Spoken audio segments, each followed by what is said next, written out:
Here's my video on how to do your laundry. For my first step, I separate my clothes based on color and if they're delicates. Today we are going to be doing a load of whites that are not delicates, so things like socks, white jeans, towels, stuff like that. Okay, so here's my separated load of whites. This is an optional step, but I like to start by spraying all the bottoms of my socks that have like stains on them with this cleaner. And then put them in. Okay, now they are all in the washing machine, and you can tell by the size of the load that this is going to be a medium load. For my next step, I'm going to pour bleach until it fills a small compartment in the left corner. After that, I'm going to take my detergent, and because it's a medium load, I'm going to fill this with 1 cup. But if it was a bigger load, then I'd have to put in more detergent.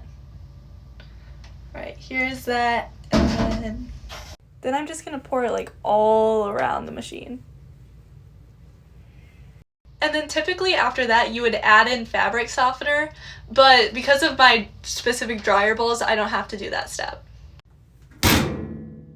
For my water level, I'm going to set it to medium because it's a medium-sized load.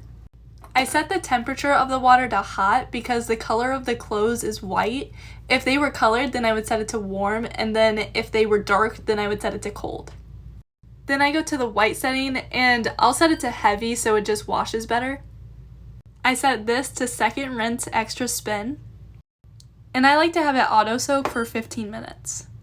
And then you can press start. I'll come back when it beeps to tell me the load is done.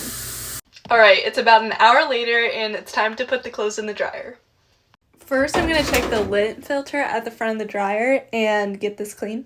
It really isn't that bad right now, but I'm just going to use my hand to remove the lint from it. Alright, I threw the lint away, so now I can put this back in.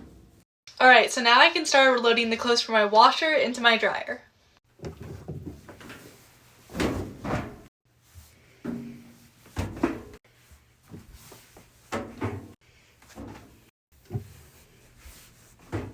Now all the clothes are inside the dryer, and I have these dryer balls in there that basically act as the dryer sheet. I turn the knob to optimal dry, and finally hit start.